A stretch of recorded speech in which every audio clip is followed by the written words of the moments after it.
Bonsoir, merci, très contente d'être ici ce soir et de faire au moins votre connaissance. Donc, je suis la présidente et fondatrice d'une organisation qui s'appelle La Belle Vie et notre objectif, je ne sais pas si les slides sont là. Notre objectif, c'est de prendre soin des plus fragiles en prenant soin en même temps du vivant.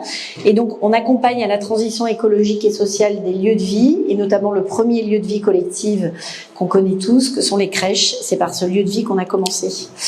Alors, en fait, on a pour... Oui, alors bon, le constat évidemment c'est que il faut qu'on bouge, que nos ressources sont en galère, que la pollution ça le fait pas non plus, que la transition, que le changement climatique est en cours. Donc il faut évidemment qu'on trouve rapidement des solutions et les crèches qui mettent en place une démarche écologique globale sont très peu nombreuses, moins de 1% sur tout le territoire. Il y a 15 000 crèches en France. Alors nos missions vont accompagner les jeunes enfants, enfin les professionnels et prendre soin des jeunes enfants et des personnes fragiles en général, à travers 4 grands types d'actions. Le premier, c'est outiller et accompagner, et on crée des outils, une méthode et des formations pour accompagner les professionnels. On a aussi un système qui fait qu'on anime le réseau des personnes engagées, on les mobilise et on les valorise à travers des labels, d'où le nom de notre organisation. On fait de la recherche et du développement en développement des projets sur des sujets transversaux comme pourquoi faut-il rapprocher les jeunes enfants de la nature et comment peut-on entretenir une crèche sans polluer.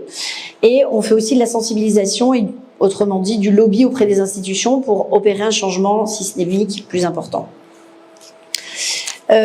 Aujourd'hui, plus de 1000 établissements sont engagés dans la démarche que nous avons mise en place, la démarche écolo-crèche sur tout le territoire français.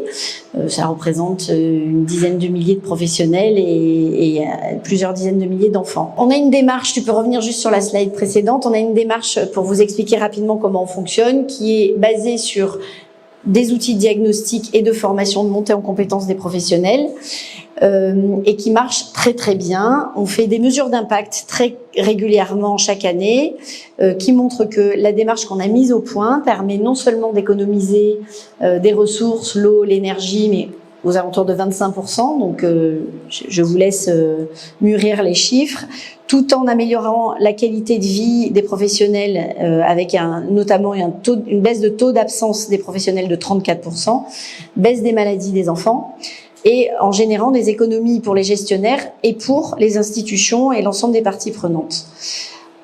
Pour parler des économies, 1 euro investi dans la démarche écolo-crèche permet d'économiser au moins 20 euros. Donc, quelle organisation permet de faire un ROI de la sorte?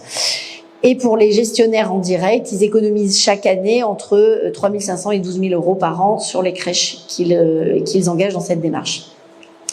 Donc, le projet fonctionne. D'ailleurs, nous sommes, tu peux aller au suivant, nous sommes soutenus par l'ADEME, on a fait, ça marche?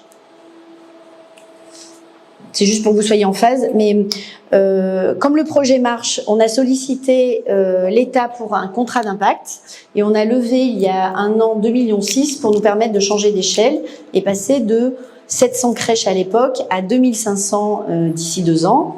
Pourquoi? Parce qu'on pense que ça constituera un point de bascule pour générer un changement systémique dans le monde des crèches en France. Parce que adossé à notre lobby influence et aux preuves que nous faisons avec nos projets de recherche et d'innovation, on imagine que le monde de la petite enfance sera complètement transformé.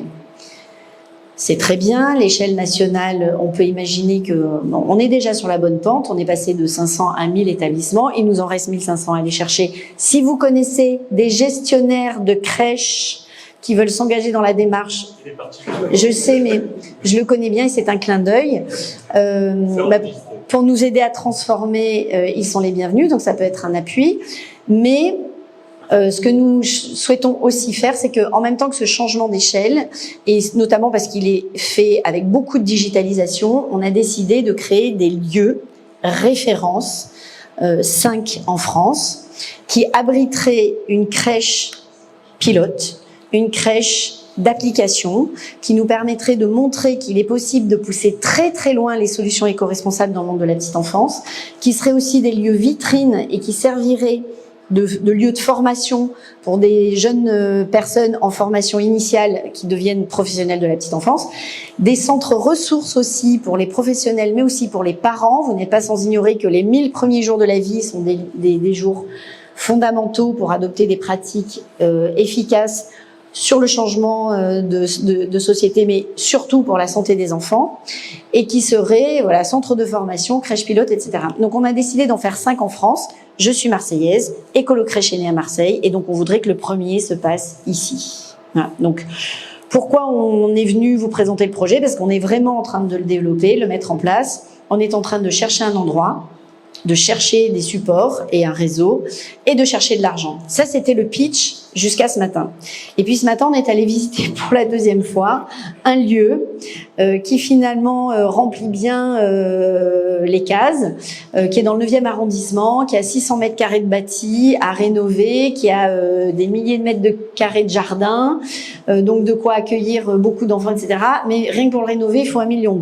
Donc moi, j'ai envie qu'on rebatte le sujet et qu'on s'en parle en atelier, parce que il y a des choses à faire, et je crois qu'ici, autour de la table, il y a des compétences pour nous aider à réfléchir et trouver les meilleures solutions. Donc 1,2 million, acheter du foncier, je sais pas, voilà.